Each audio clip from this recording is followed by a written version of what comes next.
So many interesting and exciting things happen in an Italian kitchen, in most kitchens anyway, but especially being Italian, raised Italian, a lot of what happens in the family is centered around this amazing little space. And I'm in my kitchen now just making a bit of a tomato sauce for dinner this evening. And I'm just sitting here and thinking about the things that I've experienced in my kitchen growing up and the many lessons that I've learned here. My mother, who is an amazing woman, has shared her wisdom with me on many, many different topics in her life and in mine. And one of the things that I'm thinking about today is something that she said to me many, many years ago.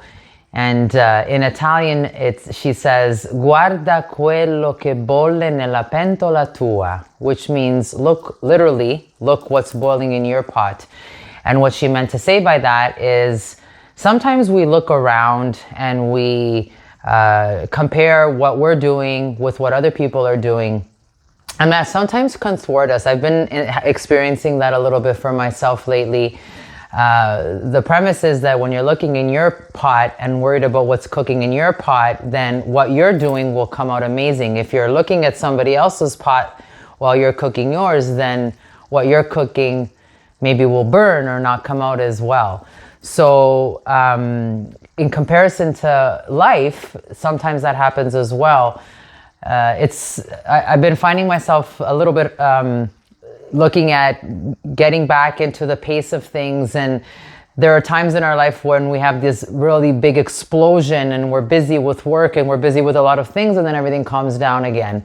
And I think that's just part of the ebb and flow of life, right? Like if the monitor of life is going like this, it means you're alive, and if it stays like this, well, we all know what that means.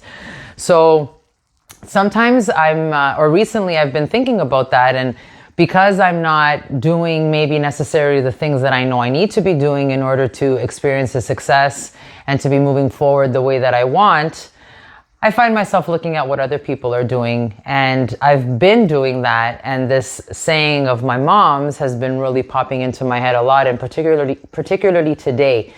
So maybe you experience that at times. You're, maybe scrolling around on social media and you see something that somebody posted, maybe a colleague or a friend or something that somebody's doing, and automatically go to making yourself wrong because why didn't I think of that and I should be doing that? Well, maybe you should or maybe you shouldn't.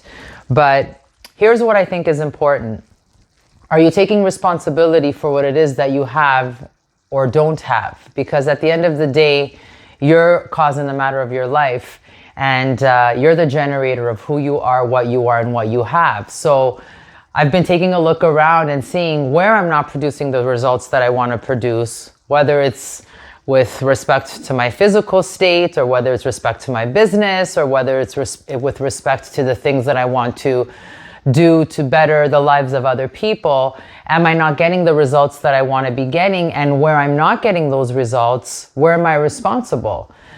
The other thing is too, gratitude. And I talk about this all the time, but sometimes we are so focused on what's not working that we don't take a moment to look at what it is that actually is working and the difference that you have made in people's lives. And I always say that life happens for you, not to you. And I have evidence of that because it seems that in the moments where I feel like I'm not making a difference and things are not going the way I want them to go, then I get a phone call, or I get an email, or I get a text message, or I get a comment from somebody expressing gratitude and thanks for something that I've shared with them or something that I've done with them that's made a difference in their life. So just to kind of remind me, the universe's little tap on the shoulder to say, everything is okay, you're doing the right thing. So the other thing is too, sometimes when we start looking at what other people are doing, we forget about who we are. Trying to be somebody else, it doesn't make a whole heck of a lot of sense. You're uniquely beautiful. You're uniquely interesting. You have your traits and the things about you that make you amazing and that help you and so many other people around you to enjoy the kind of life that they want to enjoy. And sometimes we forget that because we're focusing on others rather than looking at ourselves and seeing how it is that we do, or how you do you. So taking responsibility for where it is that things that are not working, giving yourself some grace and understanding that your gifts and your talents are admired and are appreciated by other people.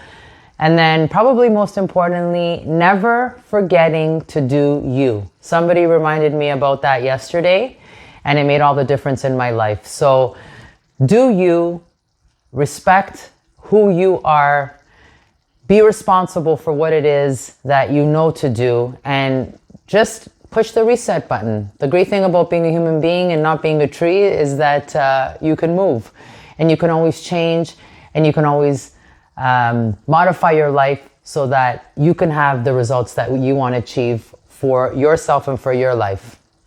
Remember, you can let life happen, or you can design and create the future that you want to live. The choice is yours. Now let me get back to my sauce here.